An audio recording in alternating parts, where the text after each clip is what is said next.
Hey Internet, welcome to Thermodynamics tutorial. This is a made-up question not found in your textbooks.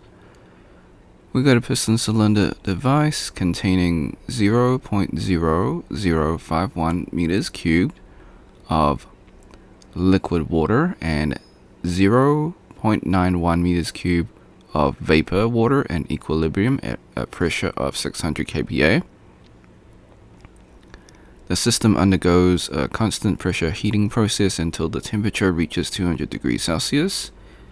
We want to find the initial temperature of water at 600 kPa, find the total mass of water in the system, find the final volume after heating, sketch the PV diagram, include the saturation lines.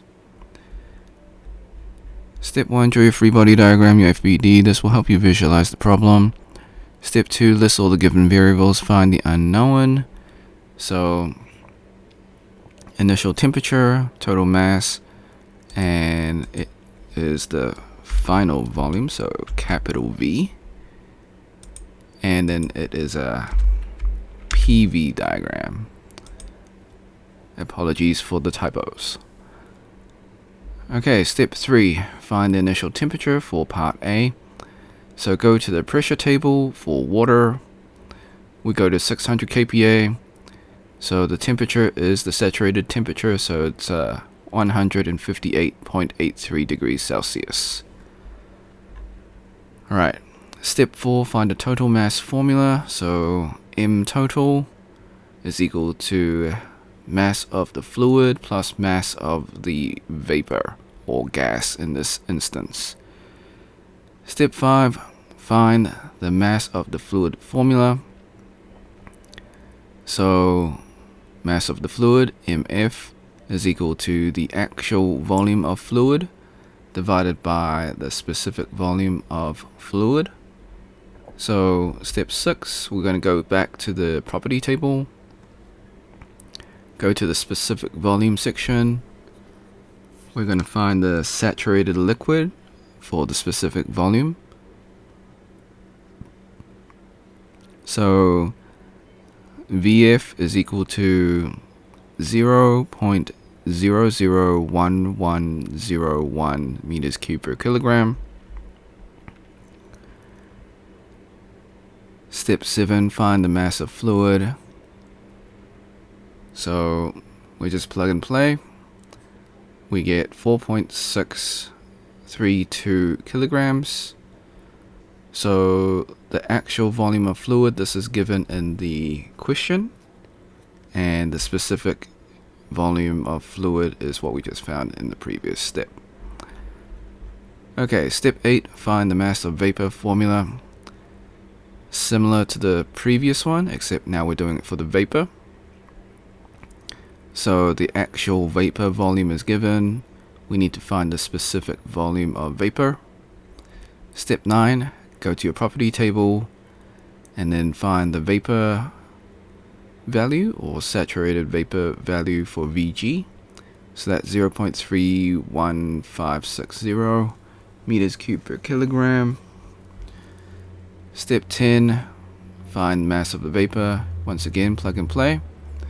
So your actual volume of vapor divided by the specific volume of vapor, you get 2.883 kilograms. Step 11, find the total mass for part B. So you just add the two masses together, you get 7.515 kilograms. Step 12, find the final volume formula. So final volume, or capital V final, is equal to the total mass multiplied by the specific volume for the final state. So step 13, find the specific volume. So we're going to use the pressure given and the final temperature. Then we're going to go to the saturated pressure table and compare the temperature. So 200 degrees Celsius is given in the question. It is greater than 158.83 degrees Celsius. So that means it's a superheated vapor. Step 14, we're going to go to the superheated vapor table for water. We're going to use the pressure, 600 kPa, and the temperature, 200 degrees Celsius. Then we're going to line them up, and we'll find the specific volume is 0.35212. So step 15, we're going to find the final volume for part C. Total mass we found in step 11, right over here. And the final specific volume we found in step 14, right over here.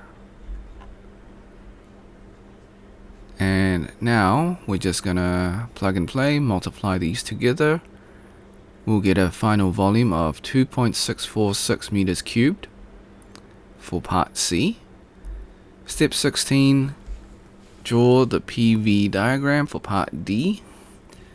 So this is the saturation curve. So we initially start out as a saturated mixture, so we're inside the saturation curve. And then we move on to a superheated state. So 1 being the initial state and 2 being the final state. Disclaimers: the method is correct, however I do make calculation mistakes. I encourage you to solve it yourself and see if you get the same answer. Now before we leave, I highly encourage you to save this video onto your PC, just in case this video or channel gets taken down. While I follow all copyright laws, sometimes things happen. You can do this by using Snipping Tool. If you never used Snipping Tool before, follow these instructions. If you're on a Mac, use the Mac equivalent of Snipping Tool. Click on the icon in your taskbar. If it's not there, go to your Windows search, type in Snipping Tool, open up the program. Click on the video option, click on New. Left click and drag the rectangle. This is just an example to cover the YouTube screen, of course. Hit the start button in Snipping Tool, wait for the countdown. Hit the replay button on YouTube, let the video finish. Hit the red square in Snipping Tool to stop recording, and then save your video. Thanks for watching. Hope you had a great day. Be sure to like and subscribe, share with your friends, because this is a made up question, so they probably won't be able to find it. If you got questions, comments, or if you find a mistake in the video, leave it in the comment section. I will get back to you as soon as possible. If you want to support me, become a member or drop a super thanks. Until next time, see ya.